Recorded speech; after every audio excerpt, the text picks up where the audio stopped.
Bangladesh employers federation বরিশালস্থ এবং সংশ্লিষ্ট মালিক প্রতিনিধিগণের সাথে মতবিনিময় সভা অনুষ্ঠিত হয়েছে।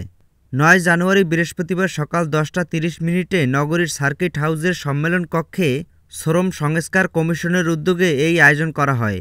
এতে বরিশালের নারী উদ্যোক্তা, ফ্রিল্যান্সার, পরিবহন সমিতি, মৎস্য অবতরণ কেন্দ্র, বিভিন্ন বেসরকারি প্রতিষ্ঠানের বিভিন্ন সদস্যরা উপস্থিত ছিলেন।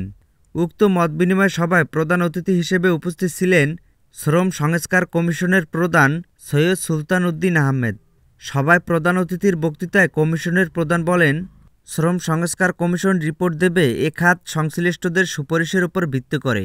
কোথায় কাঠামোগত পরিবর্তন আনা দরকার, কোন প্রক্রিয়ায় সংস্কার হওয়া দরকার এবং কোন নীতিমালা ভিত্তিতে পরিবর্তন করতে হবে সে বিষয়ে উল্লেখ করে তিনি বলেন, বাংলাদেশে শ্রমিকের অধিকার সুরক্ষা ও কল্যাণ নিশ্চিত করা এই শ্রম সংস্কার কমিশনের কাজ।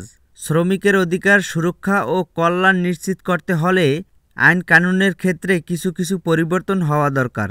তখনই অধিকার সুরক্ষা ও কল্যাণ নিশ্চিত করা যাবে যখন একটি গতিশীল অর্থনীতি নিশ্চিত হবে। সেই গতিশীল অর্থনৈতিক কর্মকাণ্ডে ন্যায্যভাবে সবাই যেন অংশ নিতে পারে সেই বিষয়টি নিশ্চিত করা প্রয়োজন। মতবিনিময় সভায় বরিশালের অতিরিক্ত জেলা প্রশাসক লুসি হাজং, রাজশাহী বিশ্ববিদ্যালয় ইনস্টিটিউট অব বাংলাদেশ স্টাডিজের শিক্ষক প্রফেসর ডক্টর জাকির হোসেন, শ্রম সংস্কার কমিশনের কো-অপ্ট সদস্য মোহাম্মদ রাজেকুজ্জামান রতন, বাংলাদেশ লেবার কোড বার অ্যাসোসিয়েশনের সাবেক সভাপতি এ.কে.এম নাসিম বক্তব্য রাখেন। শ্রম সংস্কারে কমিশন প্রত্যেকের সাথে খোলামেলা আলোচনা করেন। এতে কমিশনের সংস্কার সুপারিশ প্রণয়ের বিবেচ্য বিষয়, সংস্কার নীতিমালা ও বৈষম্য বিরোধ নিয়ে সবাইকে অবহিত করে।